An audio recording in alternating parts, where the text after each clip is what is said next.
Soviet radio and television entity is to be eliminated and replaced with the Ostankino Russian radio television company. You would be involved in showing to the people the political and cultural life of the country. Here, Yegor Yakovlev will be reorganizing the Ostankino Russian radio television program, and he's meeting here with Mr. Yeltsin. To meet your request, he's talking to Mr. Yakovlev, and taking into account the situation which has developed, and the fact that there's no more a Soviet Union, but in its place we have a Commonwealth of independent states, I consider that your television company is located on the territory of Russia, and therefore it should be a Russian television company. And in that regard, I am assigning this decree to that effect, taking into account that this is a Russian television company, and at the request of your employees that you be called the Ostankino television program, I consider that this television company will reflect the lives of all the states which enter into the Commonwealth, although it of course will be located or will enjoy the special protection of the President of Russia. If you have any questions of a technical or financial nature, etc., you're not going to get along with us, without us. So you'll have to come to the President of Russia and ask for something, and I am always prepared to meet with you or come to meet with your employees. That's possible and even necessary. I consider that is, I hope that you will be successful. Wish you all the best, and in this very difficult time, perhaps you might be able to show not only gloomy things on the television screen, but you might show also the happy moments. Although the right to criticism is yours and mine as well, and we retain that right. And I'm not going to be offended, if you don't insult me, of course, so I assure you of that.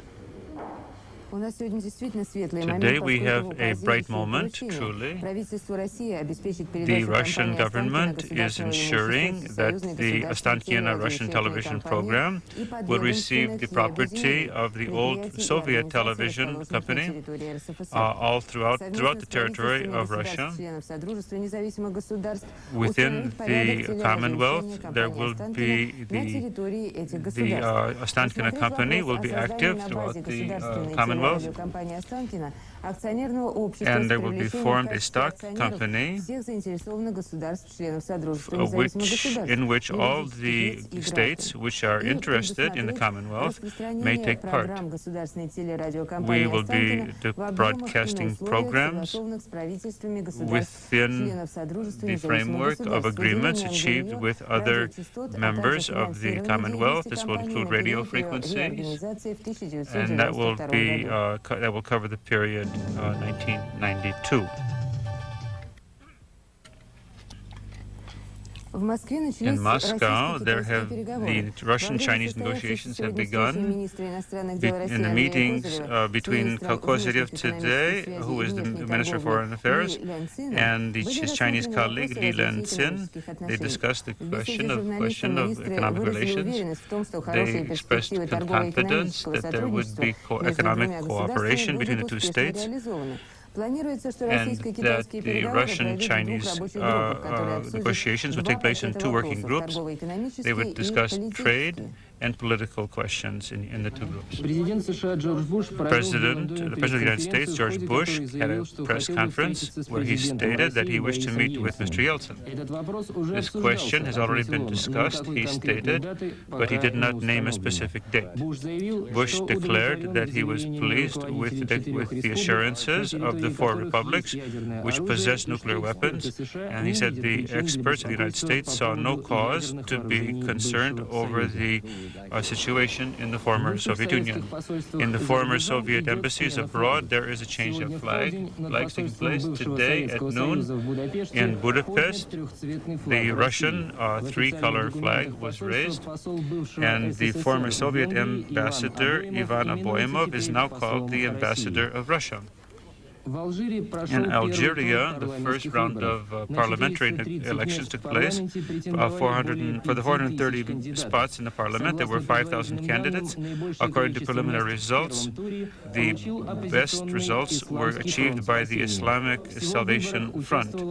Altogether, roughly 65% of the electoral body took part. The Philippines have taken one more step to totally eliminate the United States presence in their country. Today, before journalists, Franklin Drellon stated that the American base, Subic Bay, was to be eliminated by the end of the year, next year. That would end the military presence of the U.S. in the Philippines, which has lasted more than 90 years. Today, in the street leading to the Beirut highway, the body of the former CIA representative, Mr. Buckley, was thrown out of a car. In '84, he was seized, and in October of '85, the terrorists declared that he was being executed because of the Israeli attack on the PLO headquarters in Tunis. Most of us think with sadness about greeting the new year. There are too many problems. But the Americans have their problems too, but they have their problems and we have ours. Let's hope that we have their problems. One of the signs of the new year, coming new year, is that the Americans are not flying very much. Usually, people take a week off at this time of the year, but now they're picking a cheap way of moving around, and they don't buy many plane tickets. So, big deal, a lot of Russians might say, but they'd be mistaken. America may be the most mobile country in the world, and that when they stop traveling, that's a big factor. Yes, people are afraid to spend money. They're postponing purchases and reducing to a minimum their daily expenditures. Unsold goods are a tragedy for trade and for factories who do not receive orders. So they begin cutting back production lines, and there's unemployment. And those people who keep their jobs are perhaps reluctant to spend money. Who knows what tomorrow will bring them? And that's called a recession, which for a year and a half now has been troubling the United States. Of late, many major companies are firing up to 100,000 employees, and that's an alarm. But Americans are used to that. This takes place every 10 years, and everybody knows that every boom is followed by a recession. When that happens, people begin to buy more, factories start producing more, and people leave the past year and enter the new year. But what's most interesting for us, each of the persons that we interviewed here, literally each of them, was convinced that no how difficult things were today in America, they all felt that America should help Russia and the former members of the Soviet Union. So it would appear that Erich Honecker, from the former head of former East Germany, is not only met celebrate Christmas in the Chilean embassy in Moscow, but he's also going to spend the New Year there. According to TASS, he continues to be housed in the house of the ambassador of Chile in Moscow. It's highly improbable that by the end of the year, an acceptable decision will be found for the former leader of East Germany. Now, for the end of the program, we need something more cheerful. Today, in the Moscow Conservatory, in the main hall, there was a meeting of the group of the Philharmonic, which is directed by Gennady Rozhestinsky. So that's a unique program now, which is conducted by a unique musician. This is Mr. Rozhestinsky who's speaking here. So these programs of Mr. Rozhestinsky are thoughts of the director aloud. His lectures are a trip in time for those who love music.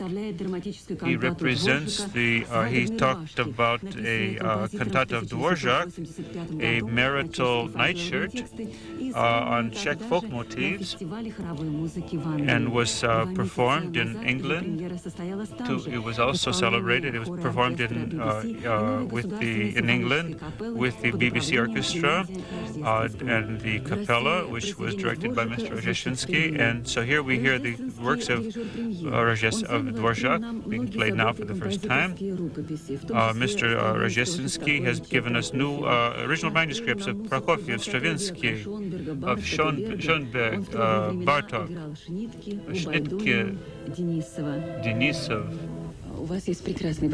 You have a wonderful program called The Composer and His Time. What do you think of the events that are taking place now? I think that any artistic activity, particularly with regard to that of a composer, is missionary in nature. This is a mission of taking beauty to the people. If we are capable of delivering this